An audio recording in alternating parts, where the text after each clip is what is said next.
Hello. What can we learn from the 1918 outbreak of Spanish influenza? In these times of uncertainty, it is always refreshing to look back at history and to try to learn from past experiences.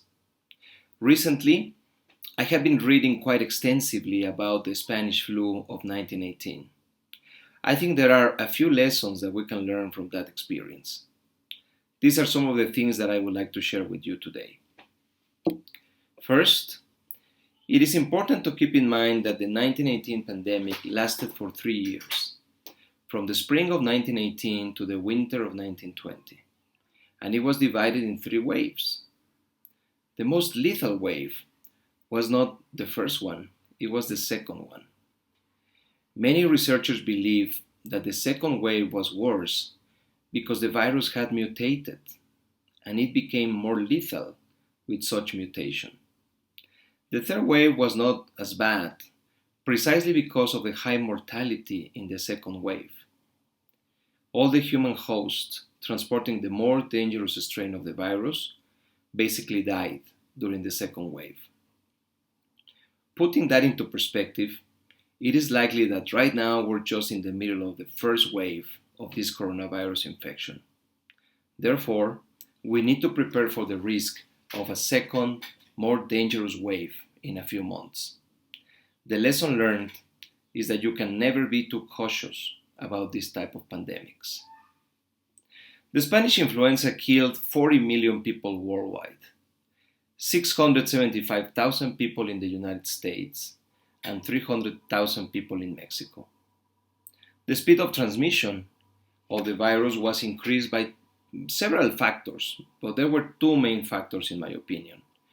Number one, the world had a very new transportation infrastructure, mainly railroads and steamboats, that made it easier for sick people to travel and to disseminate the disease. And number two, there were very unsanitary conditions around the world because of the war in Europe, which created a perfect storm for mass transmission. Luckily, this time around, we're not in the middle of a world war. Health conditions have improved in general around the world, and our scientific understanding of viral infections is way more advanced. I am almost sure we will not see 40 million deaths this time, but unfortunately, it is very likely we will see thousands.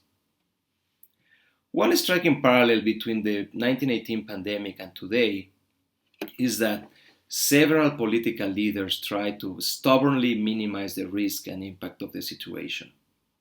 It is quite disappointing that 100 years after that sad event, we still have not learned that the best way to deal with the pandemic is to know the truth, to communicate the truth, and to take all the necessary precautions to stop the spread. Social distancing, strong hygienic procedures, and ensuring that our national health systems do not collapse. Looking at the United States, for example, you could see important differences in the approach and results among cities. One interesting case was Philadelphia, where the local government tried to minimize the crisis and to go with business as usual, which resulted in thousands of infections, while cities such as St. Louis and San Francisco took more realistic measures very early and very effectively, and it was clear that that helped to stop the spread of the disease. It is incredible that we as humans, and especially as political leaders, seem not to learn from the past.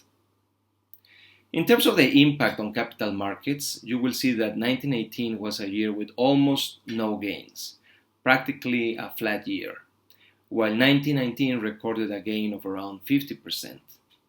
In fact, there was a rally in the Dow Jones Industrial Average, which started in February 1919, just in the middle of the third wave of the influenza. It is difficult to see a correlation between the pandemic and the performance of the stock market. It looks like the rally was more related to the news about the end of the war, rather than anything related to the pandemic. One clear lesson is that eventually things have to get back to normal. And once a sense of normality is restored, and once we finally see that this was not the end of the world, demand for stocks and for products and services will come back strong. I am very hopeful that we will see a solid recovery of the global economy in the next few months once demand gets back to normal.